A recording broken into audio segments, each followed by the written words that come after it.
All right, so today we're going to be looking at Nike. Nike. Yeah, and we've got a ton of stuff to go through here. We do. We've got articles or reports, even something like insider trading stuff. Mm. So basically, you want to know if you should buy this stock, Yeah, or should you hold it, or is it like a total like get out now situation? exactly. So you've come to the right place because Nike is at this really interesting point right Yeah. now. And going through all this stuff will give you the same kind of insight that Wall Street analysts use, to make their decisions. Yeah. Okay, cool. So like everyone knows Nike. Right. Like they're huge. Global. Yeah. But the thing is, lately, they haven't exactly been like, Killing it. yeah. Yeah, their revenue is actually down 8% year over year. Oh, wow. Yeah. Which isn't great, but their Q2 earnings did beat expectations. No, so it's not a total disaster. No, not yet, but something's definitely up, right? Yeah, for Yeah. sure. So to figure this out, we have to talk about Elliott Hill. The new CEO. Yeah, exactly. So he's come in and he's basically saying that Nike has lost its way. Lost its focus. You lost focus. So what does he mean by that? Well, he's said that they've moved away from this obsession with sport, and they've been focusing too much on just a few product lines. Okay, interesting. And he thinks that they've let their brand building slip. Really? Yeah, he's essentially saying that they've kind of lost sight of the big picture. Wow. That's a pretty bold statement from the new CEO, It is. especially for a company like Nike. So what are they doing to fix this? Well, they're doing a few things. First, they're really focusing back on sport. That's their core. Makes sense. Yeah, and they're also speeding up their product development. So instead of just relying on a few big hits, they want to have a wider range of products. Way. And they're also putting more money into marketing to try and get that emotional connection back with their customers. So it sounds like they're making some pretty big changes. Yeah, But all of this has to be costing them a lot of money, right? you're right. All these changes are going to affect their short-term profits. Okay, so what does that actually mean for someone who's thinking about investing in Nike? Well, their Q3 guidance is already predicting another drop in revenue and something called margin compression. Margin compression, what's that? So, imagine you're selling shoes. It costs you a certain amount to make them, and then you sell them for more, right? Yeah. That difference, the profit margin, is getting smaller. Okay, so they're making less money on each pair of shoes. Exactly. It could be because their costs are going up or because they're having to discount their products or a bit of both. Not good. And on top of that, they have this whole inventory problem, right? Right. They've got loads of old stuff they need to get rid of, like a giant Black Friday sale. And at the same time, they're trying to launch all these new products to get people excited again. Yeah.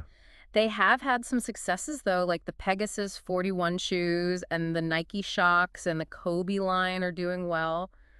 But is it enough? That's the question, isn't it? Because they've got some serious competition out there. Exactly. And one place where they're really struggling is China. Yeah, and we have to remember, this isn't just about Nike. The global economy is slowing down, so people are being more careful about how they spend their money, especially on expensive brands.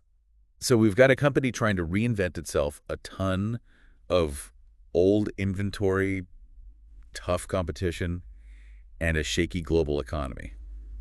What are the experts saying about all of this? Well, it's kind of mixed. Morgan Stanley, for example, they've lowered their price target for Nike, but it's still above the current price. So they think there's still some potential for growth. Yeah, but they're not exactly super enthusiastic about it. Okay, so they're cautiously optimistic. I guess you could say that.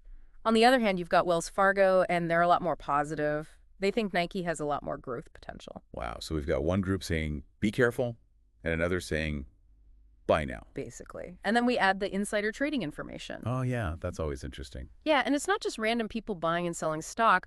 We're seeing activity from people who really know what's going on inside the company. Okay, give me an example. So on November 25th, Robert Leinwand, who's the executive vice president and chief legal officer, he bought a bunch of shares at $79.26. Wait, the chief legal officer? Yeah. Those guys are usually all about avoiding risk.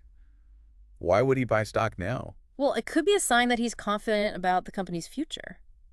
I mean, he would know, right? Exactly. So it's like we're getting a little sneak peek behind the scenes. Yeah, but of course, insider trading isn't a guarantee. It's just another piece of the puzzle. True. So we've got Nike's own plans and statements, Wall Street's analysis, and even a little bit of insider trading.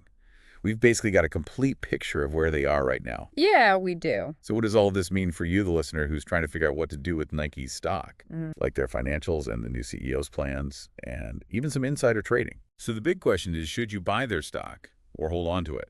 or like sell it and run? It's tough to say, and like anyone who tells you they know for sure is probably trying to trick you. But like after looking at all this information, you should have a better idea of how to decide. Yeah, exactly. Like there's no magic answer, right? Yeah. Investing is always risky. Yeah. But like if you understand what's going on, you can make better choices. Right. You're not just following the hype or the headlines. You're actually looking at the company the way Wall Street analysts do, you know? Yeah. Okay, so let's say you're thinking about buying Nike stock. What are the good reasons to do that? Well, Nike's still a huge company with a really strong brand, and the new CEO seems to have a good plan for the future. Okay, so a strong brand and a new strategy. What else? They're also focusing back on sport, Right. which is smart. That's what they're known for, and it could really get people excited again. And they've also had some successful products lately, like the Pegasus 41 and the Nike Shocks. Right. Okay, but what about the bad stuff? What are the reasons why you might not want to buy Nike stock? The biggest problem is, can they actually make all these changes work? Can they get rid of all the old inventory and launch new products at the same time while also dealing with competition and a slow economy? Yeah, that sounds really hard. It is. And then there's the margin compression thing, like they're making less money on each product they sell. Right. It's not good. And then there's China, which is a big market for them, but they're having some problems there. Oh, yeah, with the economy slowing down there and the competition getting tougher. Exactly. So there's definitely a lot to consider. Okay, so we've got potential for growth, but also some serious risks. And then there's the insider trading thing. Like, is that a good sign or just a coincidence? It's hard to say for sure. Insider buying can be a good sign, but it doesn't always mean the stock will go up. Right. There could be other reasons why they're buying. Yeah, but it's still something to think about. So basically, there's no easy answer. Nope. But we've given you a lot of information to help you make a decision about Nike stock. Right. Whether you're a pro investor or just starting out, the more you know, the better. And speaking of knowing more, if you're enjoying this deep dive, hit that subscribe button and ring the bell. We've got more cool companies and trends to talk about. Yeah, we're here to help you understand the market and make good choices. We break down complex stuff into easy-to-understand conversations. So come join us. Hit subscribe, stay curious, and keep diving deep. So where does this leave us? Well, hopefully with a much better understanding of Nike. Yeah.